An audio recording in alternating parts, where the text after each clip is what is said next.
¿Alguna vez te has detenido a pensar en cómo aprendes?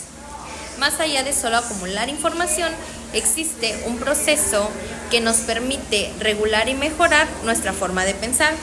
Se trata de los procesos de información y la metacognición.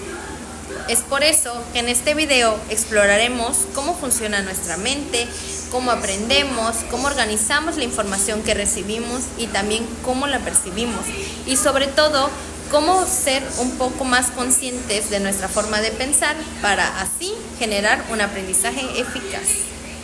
El aprendizaje es un proceso a través del cual adquirimos conocimientos, habilidades, actitudes o valores. A partir de la experiencia, el estudio también la enseñanza. Cabe recalcar que no es solamente memorizar, sino es cambiar la manera en la que entendemos las cosas.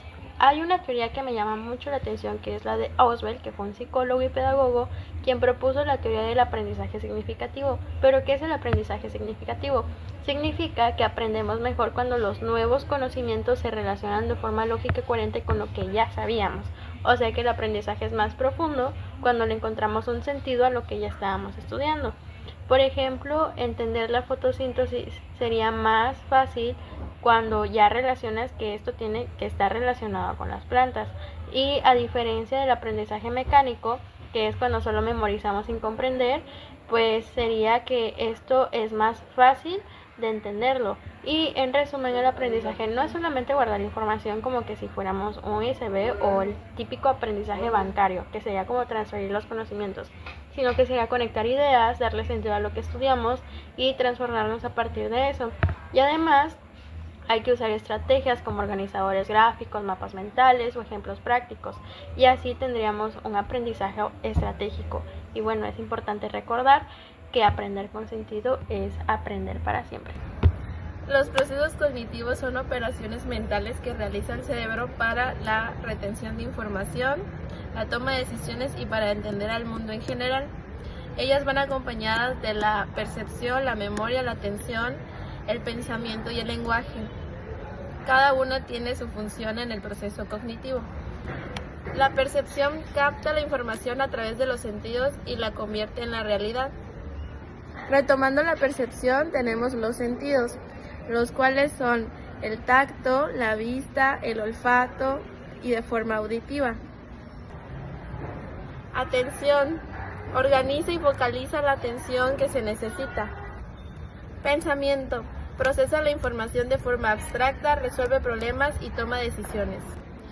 En los procesos cognitivos existen dos, los cuales son los básicos y los superiores. En los básicos se pueden producir sin la intervención consciente del sujeto.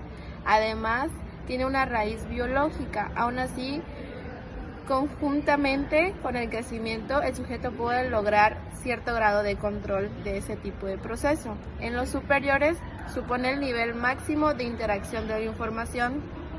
Además, surge la unión entre la información recabada por diversos receptores sensoriales y procesos cognitivos básicos. Suelen ser conscientes y se desarrollan conforme al crecimiento. El procesamiento de la información es un conjunto de modelos psicológicos que conciben al ser humano como un procesador activo de los estímulos que hay en el entorno, es decir, todo aquello que percibimos entra a nuestra mente y nosotros podemos procesarlo para realizar actividades, para poder hablarlo por medio de la experiencia. Como se mencionó anteriormente, el procesamiento de la información son estímulos que recibimos de un entorno. Para esto, nosotros con nuestra mente y nuestra memoria realizamos lo que es la codificación. Esta codificación, hablando en términos computacionales, nos sirve para organizar de manera más concreta lo que podemos percibir en los entornos.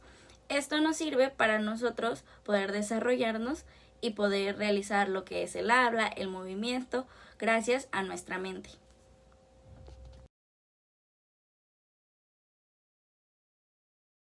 La memoria sensorial es aquella información que pasa por nuestra mente de manera breve. Esta no tenemos control de ella, podemos escucharla o podemos verla y así básicamente recordarla, pero no siempre está presente. La memoria a corto plazo son aquellas cosas que podemos recordar, pero con un periodo limitado, es decir, que podemos acordarnos hoy, mañana, pero a más tiempo, a más largo plazo, no. Para eso está lo que es la memoria a largo plazo. Esta acumula toda aquella información que consideramos importante para nosotros, como es nuestra fecha de nacimiento, como es el nombre de nuestra mamá, nuestra dirección de la casa, etc.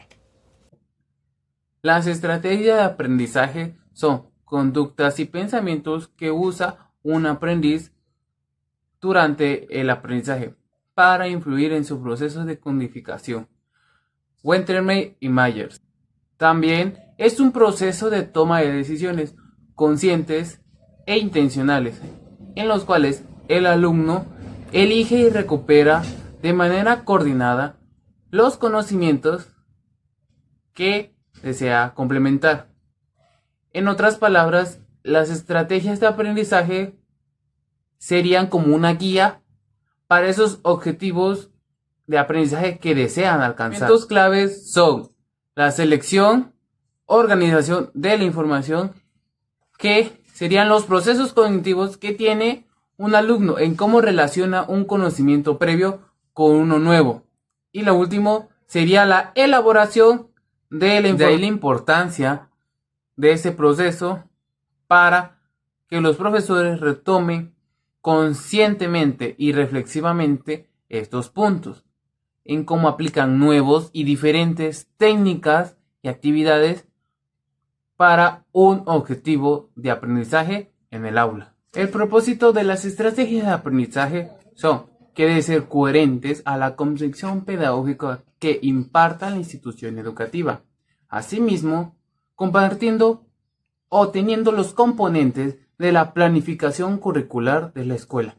En otras palabras, es ya el maestro teniendo las bases de qué conocimientos o qué va a compartir, él es encargado de cómo se llevará a cabo esa información, qué actividades va a hacer, qué técnicas va a utilizar para que el alumno desarrolle o interprete la información a su manera, con un juego, etc. El proceso metacognitivo es la capacidad que tenemos para pensar sobre lo que pensamos. ¿Qué quiere decir esto?